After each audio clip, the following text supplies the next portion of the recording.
ये शांत और आनंद अवस्था आपको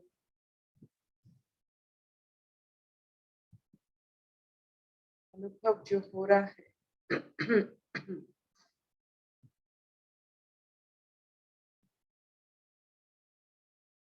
ये सबका स्वरूप है।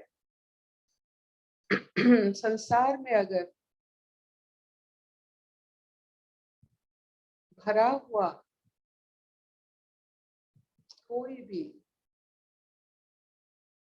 अनुभूति है, यहाँ आनंद और तृप्ति, शांति, यही सब भरा हुआ।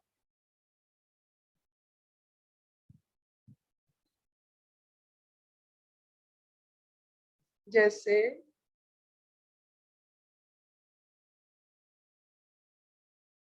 कोई भी मैथमेटिक्स आप कर रहे हो या कोई भी चीज को आप सुलझा रहे हो, अगर ठीक से सुलझ रहा है तो आहिस्ता आहिस्ता वो सुलझता चलेगा। अगर वो ठीक से आप उसे कर रहे हो तो वो सुलझता चलेगा, उलझेगा नहीं। जैसे जीवन में हर स्थिति में अगर आपको तृप्ति, आनंद, शांति मिल रही है, इसका मतलब है आप ठीक लक्ष्य पर या ठीक रास्ते पर आप सुलझा रहे। उलझन, एक बार उलझन शुरू हुआ तो वो उलझता रहे, ये समझ लेना। You are in the correct path as long as you are happy.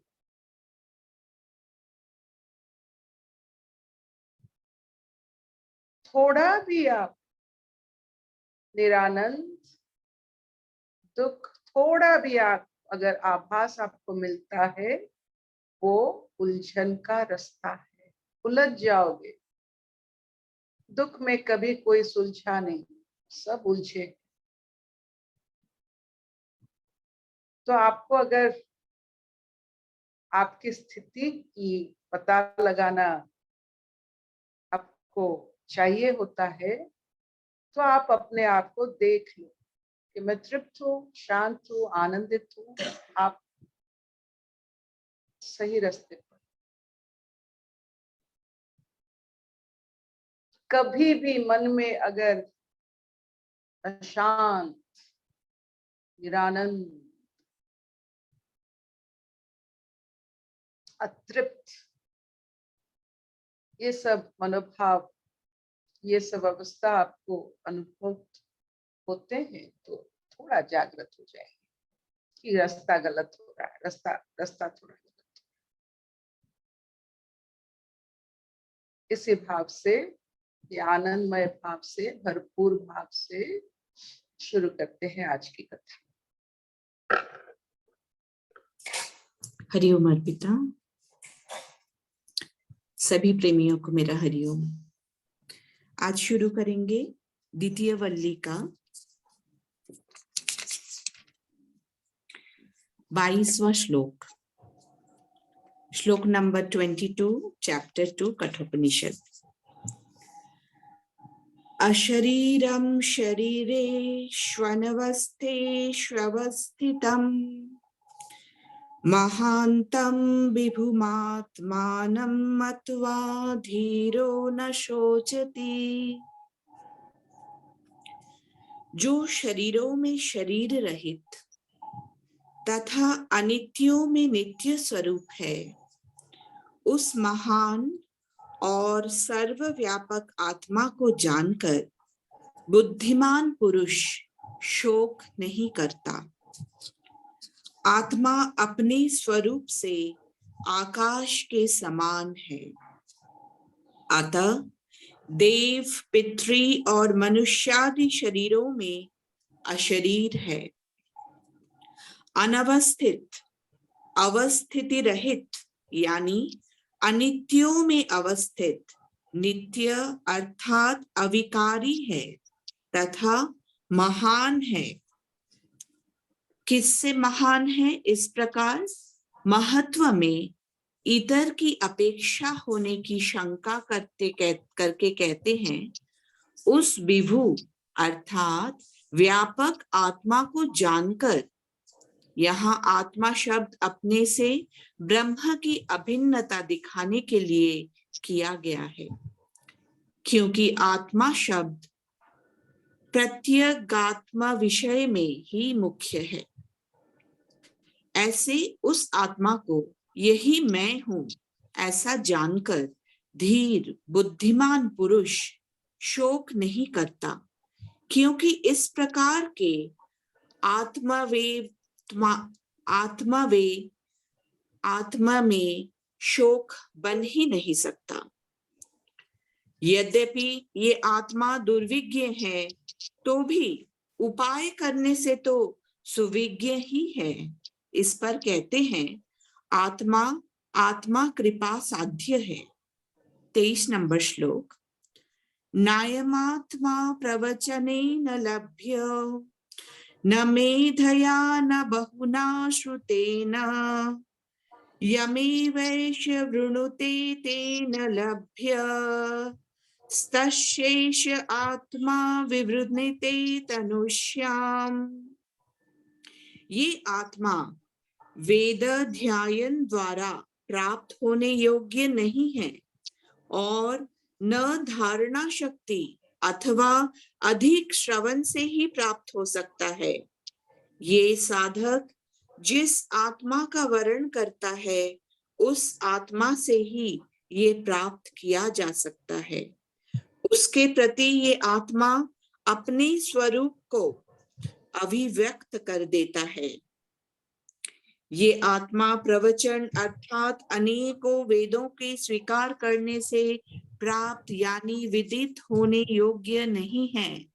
न मेधा यानी ग्रंथार्थ धारणा की शक्ति से ही जाना जा सकता है और न केवल बहुत सा श्रवण करने से ही। तो फिर किस प्रकार प्राप्त किया जा सकता है?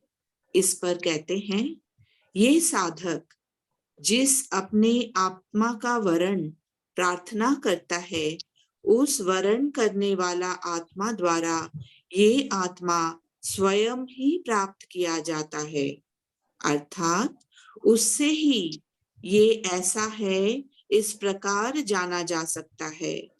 तात्पर्य ये है कि केवल आत्म लाभ के लिए ही प्रार्थना करने वाले निष्काम पुरुष को आत्मा के द्वारा ही आत्मा की उपलब्धि होती है। किस प्रकार उपलब्ध होता है? इस पर कहते हैं, उस आत्मकामी के प्रति ये आत्मा अपने पारमार्थिक स्वरूप अर्थात अपने याथात्म्य को विवृत प्रकाश कर देता है। हरिओम। तो आज बहुत सरल तरह से हमें वर्णना यहाँ हुआ है कि आत्मा पठन से, तर्क से, मेधा से यानी बुद्धि से, शास्त्र से अनुभव नहीं होता। तो पहला हमारा ये प्रश्न है, आत्मा अगर ब्रह्म तत्व है तो उसे हम ब्रह्म ही क्यों नहीं कहते हैं और एक शब्द का क्यों जन्म हुआ है, आत्मा क्यों कहते हैं? तो हम ये भी कह सकते हैं कि आत्म स्वरूप यानी ब्रह्म स्वरूप, ब्रह्म को क्या माना जाता है और आत्मा क्या होता है?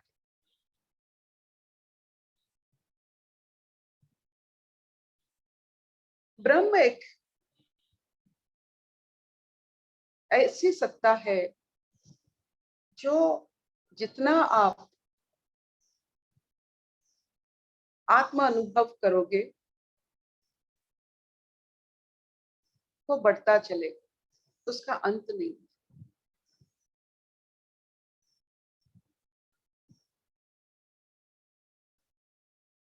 तो आत्मा क्या है? तो ब्रह्म अनुभव और आत्मा अनुभव में फर्क ही क्या होता है? ब्रह्म अनुभव में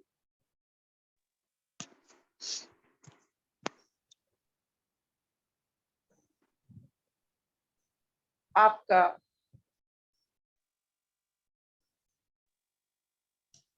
जो अनुभव होता है वो एक ऐसा अनुभव होता है जिसमें आप निर्लिप्त हो जाते हो। जब आप में और कोई, जैसे समंदर के अंदर में कभी लहरें नहीं उठते, वैसा ही ब्रह्म अनुभव होता है, लहरें नहीं उठते। लेकिन जब वो समंदर स्थल भाग में छूता है तो लहर उठती है। जैसे ये ब्रह्म भाव शरीर में प्रवेश करता है, लहर उठता है, वो है आत्म भाव। हालांकि ये लहर ब्रह्म का अंश है, लेकिन टकराता है शरीर से, टकराता है भूस्थल से, तो एक ज्वार भट्टा रहता है जिसका एक रेंज रहता है। मतलब एक नहीं रहता है, एक रेंज रहता है, एक ज्वार रहता है, एक भट्टा रहता है। मतलब विपरीत स्थिति को अनुभव करने वाला ये अवस्था आ जाती है ब्रह्म अवस्था। ब्रह्म अवस्था में स्थिति एक है। जैसे ही समंदर स्थल भाग को छूता है वहां लहरें सृष्टि होती है। वही होता है ब्रह्म और आत्मा के बीच में फर्क। आत्मानुभूति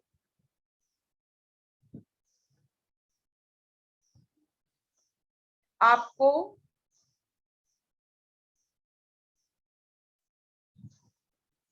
दोनों रेंज का, मतलब सुख दुख, ये सब अनुभव करवाता है।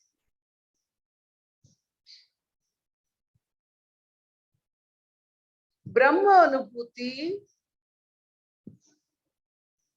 में ये अनुभव नहीं होता। तो आत्मा अनुभूति में आप सब कुछ महसूस करते हो, लेकिन आपके ऊपर असर नहीं पड़ता।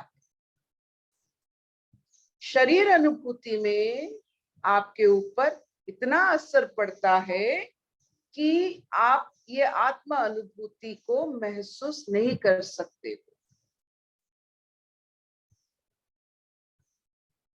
तो इसका मतलब हुआ शरीर और मन की अनुभूतियां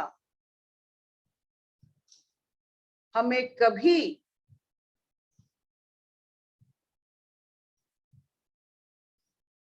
बुद्धिमान नहीं बना सकते। इसका मतलब हुआ कि बुद्धि से हमें, मेधा से हमें ये दोनों अनुभूतियों से हम छूट सकते हैं, ये पता चलता है।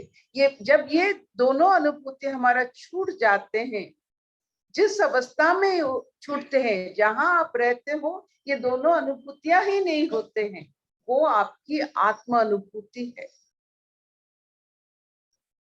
जब भी आत्मा अनुभूति से ब्रह्म अनुभूति क्या अनुभव होता है ना, ये दोनों है आपको पता नहीं चलता है, जहां वो ब्रह्म अनुभूति है। जो अवस्था में ये कोई भी द्वंद की आपको महसूस ही नहीं होती, जहां द्वंद रहित बिल्कुल आप रहते हो, ये है आपको पता नहीं है, वो ब्रह्म अनुभूति है।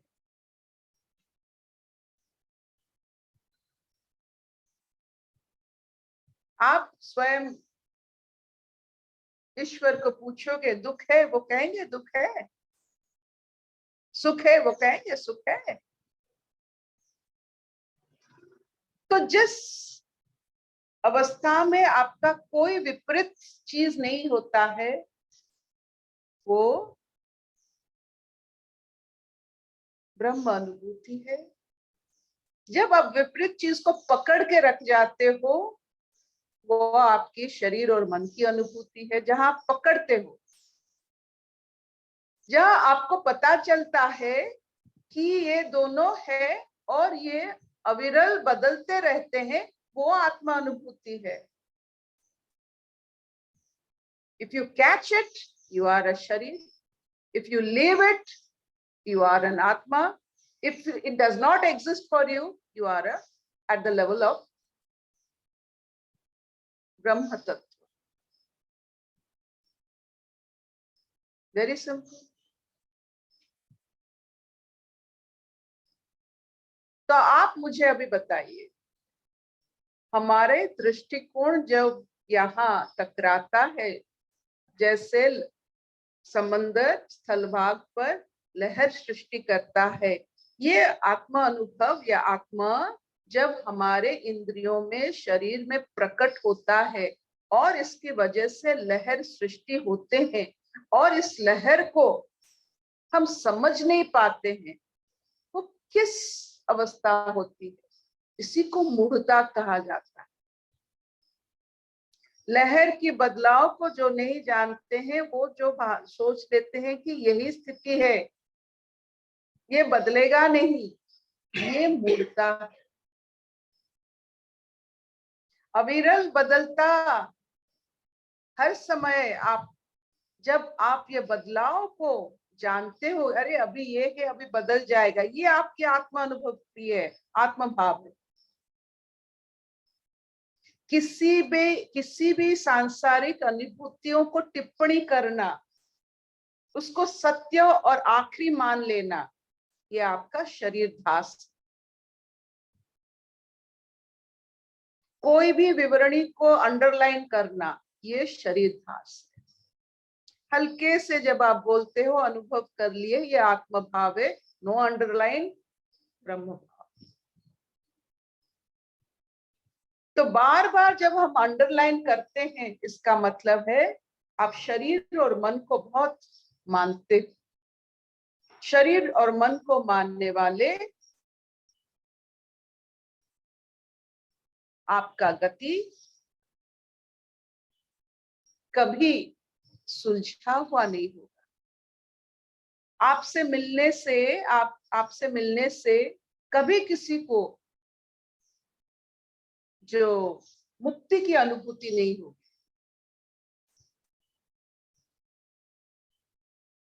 कभी किसी को मुक्ति की अनुभूति नहीं होगी जब किसी को आप मिलते हो जो शरीर ध्यास में पड़ा हुआ है, कभी नहीं।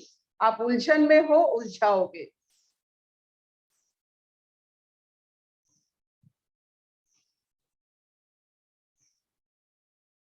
तो आत्मा स्थिति, आत्मस्थिति जब आपको पहचान है जो है वो बदलता रहेगा। इसमें कोई चीज यहाँ संसार में एक जैसा नहीं। जो ये बदलने वाला स्थिति को आप जब मान लेते हो, दर्शन कर लेते हो, आप आत्मा अनुभूति में रहते हो, ये पेंडुलम जैसा जीवन से आप उभर जाते हो, एक स्थिरता आप में आती है। यही अवस्था में शुरू होती है आपकी ब्रह्म गति। You travel faster. यहाँ से शरीर से आत्मा तक आना, आत्मा अनुभूति तक आना, it's a very slow process होता है। कभी कभी उलझ जाता है क्योंकि हम इतना मान लेते हैं शरीर और मन की कहानी।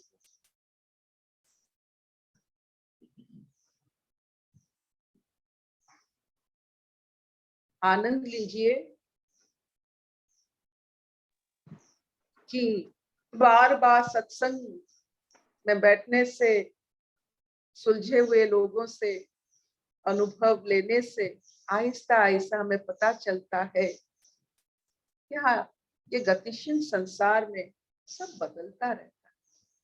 यही आत्मानुभूति। कौन ये बदलाव को देख सकता है? जो बदलता नहीं है। नहीं तो वो भी बदल जाएगा तो उसको पता ही नहीं चलेगा। जैसे शरीर अनुभूति में हम बदल जाते हैं तो हमको पता नहीं चलता है, हम उसमें खो जाते हैं। अभी देखिए, अभी नाच गान चल रहा है तो हम नाच लेते हैं, लेकिन अपनी स्थिरता को नहीं भूलते हैं। तो 5-10 मिनट नाच के हम फिर स्थिरता पे चले आते हैं। जिसको पता नहीं है स्थिरता क्या है, वो नाचते नाचते नाचते नाचते और नाचता रहेगा।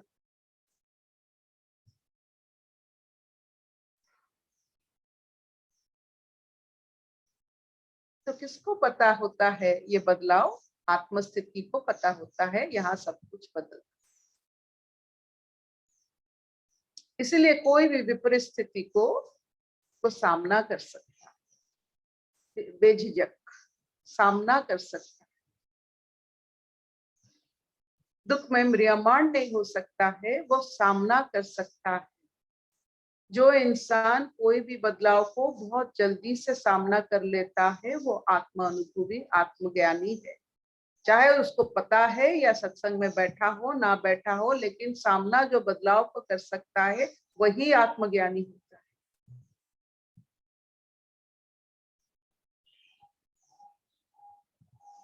इतना होगा। दीदी Will this do, Chabinani? हाँ हाँ, बहुत बढ़िया। कभी I कभी think समझ आ गया होगा। समंदर के पास अब बैठोगे तो देखोगे, हम तो पूरी में रहते हैं, बहुत सारा समंदर से अभी पाला पड़ रहा है। समंदर की कहानी बहुत अलौकिक होते हैं। उसकी हर एक जो अवस्था, अगर थोड़ा बहुत उसमें वो विराटता में थोड़ा बहुत रहेंगे, वो शोर शराबा जब वो लहर झटकाती है अपने कोस्ट लाइन में, उसका जो शब्द जैसे हमारे शब्द होते हैं वैसा ही लगता है। जितना आप अंदर चलेंगे उतना निशब्द होते चलोगे। वो निशब्द अवस्था ये नहीं कि हम शब्द नहीं जानते, हम सब शब्द जानकर भी निशब्द होते हैं, क्योंकि वो ब्रह्म अवस्था होता है, गहराई होता है। शब्दों को भूल जाना गहराई नहीं है, शब्दों को जानकर प्रकट ना करना गहराई है।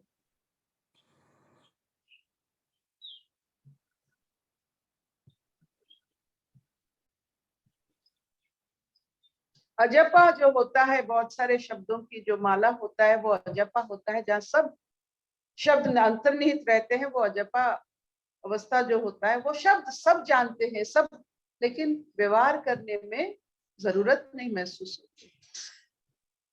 उसी को निशब्द अवस्था कहा जाता है। व्हेन यू डोंट, आपको जरूरत ही नहीं होती है शब्द की व्यवहार करने की, वो गहराई होती है। शब्द आया तो गहराई खत्म।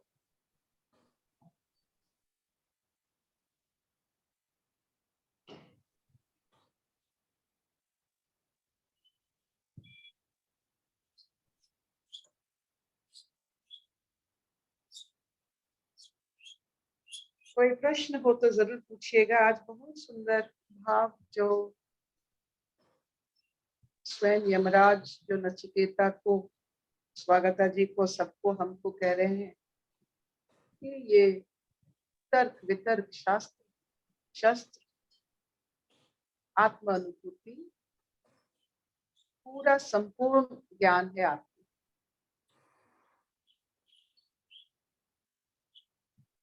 जब आप अपने अस्थिरता को देख सकते हो तभी जाकर आप आत्मानुभूति हुआ है जान सकते हो। जैसे झटका लगा, अर्थक्वेक हुआ, जो इसे जान सकता है, आपके हर बदलाव का आप खुद जान सकते हो, इसका मतलब आप आत्म अनुभव कर रहे हो। सबका, you should know everything about yourself, ना कि आप दूसरे के ऊपर निर्भर करो अपने आप को जानने के लिए। जब आप अपने बारे में सब कुछ जानते हो, आप क्या कर सकते हो, कहां तक जा सकते हो, आपका स्वयं संपूर्ण अवस्था को आप जानते हो, वही आत्मा अनुभूति। You don't depend on anyone about yourself. जितना आप जानते हो उसे पक्का करते चलो।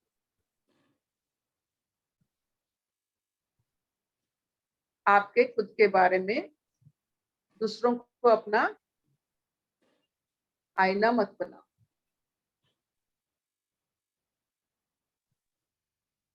जो स्थिति में आप अपने आप को देख सकते हो संपूर्ण भाव से, वही आत्मस्थिति। Face it. कभी कभी अच्छा नहीं लगता है, अरे इतना उलझे हुए हम है, अभी कहाँ से शुरू, अच्छा नहीं लगता, फिर भी इतना उलझन है, इसको जानना ही आत्मानुभूति है। प्लीज नो योरसेल्फ,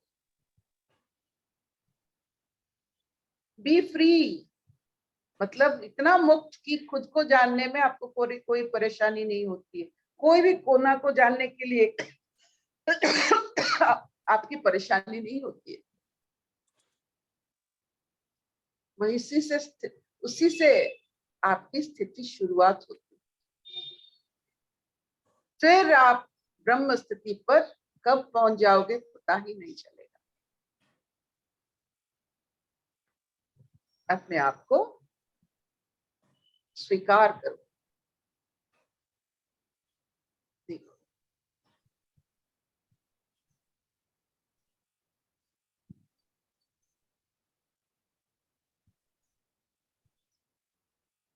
ये शरीर मन का उलझन आत्मस्थिति ही उससे सुलझा सकता है। सुलझ जाता है, सुलझा सकता मतलब आप सुलझते सुलझते आत्मस्थिति में आप चले जाते हो।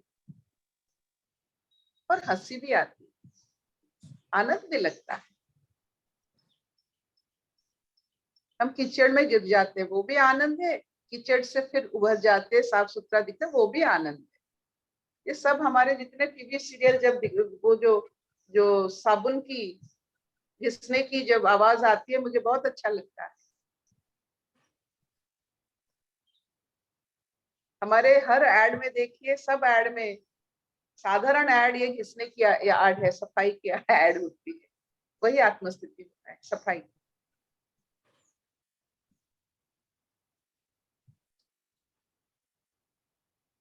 अशतो मान सद्गमय, तमसो मान ज्योतिर्गमय, मृत्युर्मान अमृतंगमय। सर्वे सुखिनः सन्तु, सर्वे सन्तु निरामय, सर्वे भद्राणि पश्यन्तु, मा कश्चित् दुःखभाग् भवेत्।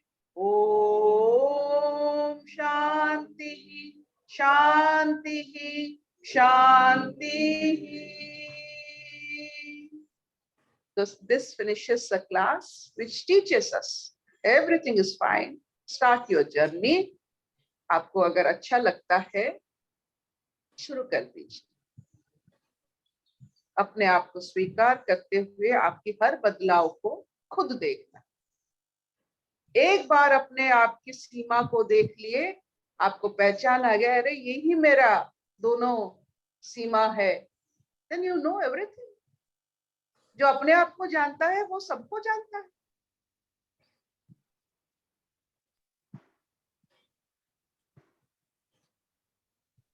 कोई प्रश्न है तो जरूर पूछिएगा।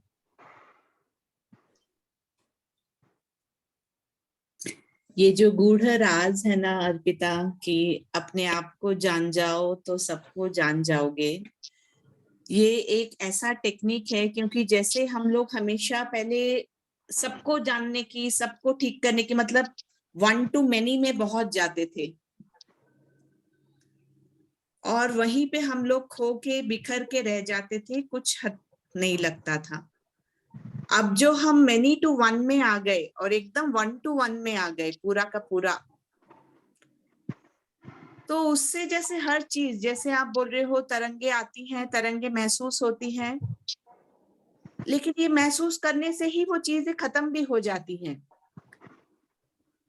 और यही एक अच्छी सी उपलब्धि है। बस ये उपलब्धि को रोज रोज बटोरते हुए हम आगे बढ़ते जाते हैं। बहुत बहुत सुंदर है अर्पिता, बहुत सुंदर। That's the trick. That's, I can't say this is the trick और क्या हो रहा है, लेकिन हमने जितना प्रकृति को देखा है, जितना महसूस किया, हमने तो, आप तो जानते हैं कि हमारे कुल और ये प्रकृति और अपनी जो सोच, ये इसी से हम, जो भी हम सीखे हैं इसी से सीखे हैं। तो देखते देखते ये लगता है जब तक शरीर है, जब तक स्थलभाग है, ज्वार भट्टा, ये लहरें रहेंगी। और इस लहर पर जो नाच सकता है, जैसे कृष्ण नाग की फन पर नाचे, दिस इज नॉट इजी। जो इस लहर पर नाच सकता है, मानो वो विश्व ब्रह्मांड विजयी होता है। सुख में नाचता है, दुख में नाचता है, कोई भी लहर की कोई भी उतार चढ़ाव में अपने आप को जागृत करके अनुभव कर सकता है, उसको कैसा लगता होगा।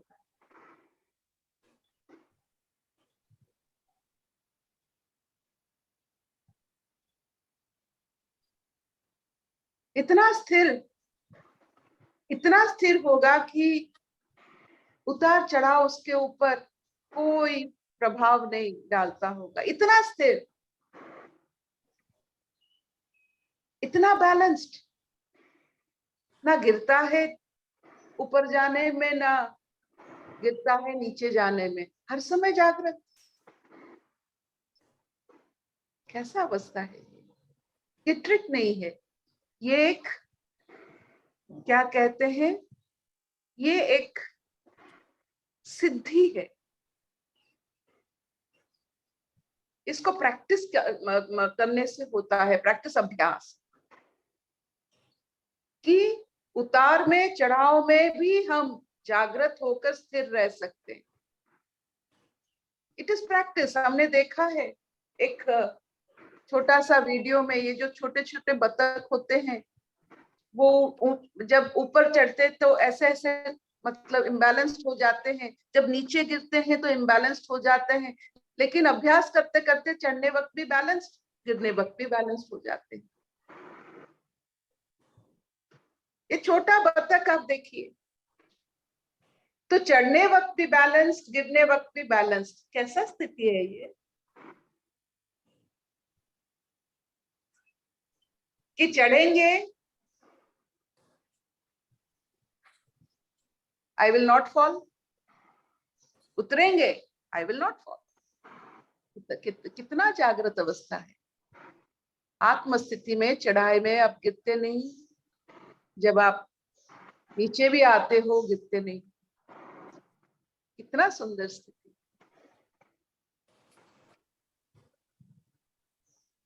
अभ्यास करते रहिए, चढ़ते रहिए, उतरते रहिए, मत गिरिए, जागृत रहिए। ये इसका मतलब नहीं कि सिर्फ आप चढ़ते रहोगे, आपको उतरना भी है।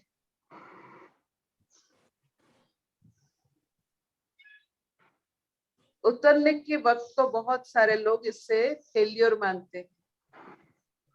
अच्छे से फेल हो जाओ, ये भी बहुत बड़ा बात है।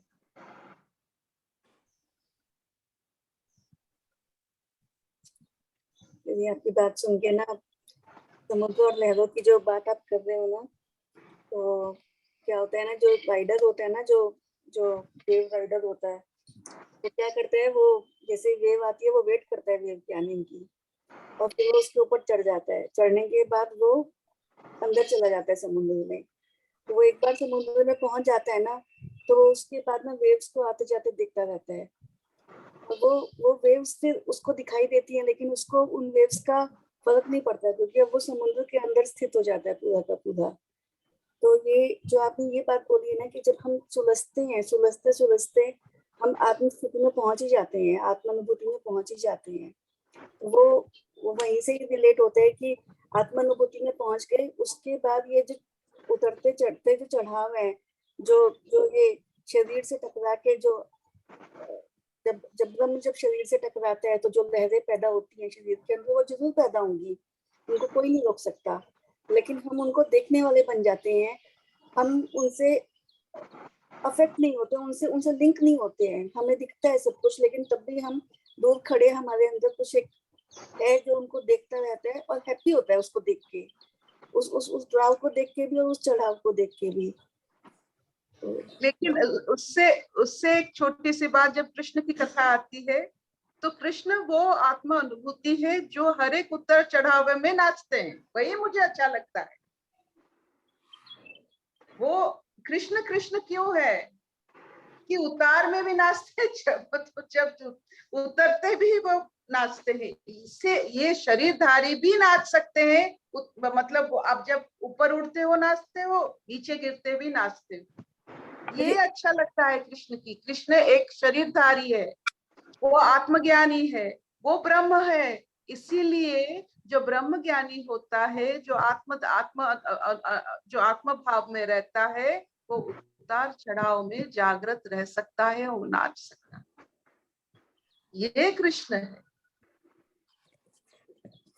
यदि ये घटना, ये घटित ही होती है, वो उसके पास और कोई ऑप्शन ही नहीं होती, मतलब वो नाचेगा ही। यस यस, नाचेगा ही। उसके पास और कोई ऑप्शन नहीं है, वो नाचेगा ही। एब्सोल्युटली करेक्ट, बहुत अच्छा लगा। वो नाचेगा। फन में, नाक के फन में नाचने वाले और कहाँ नहीं नाच सकते।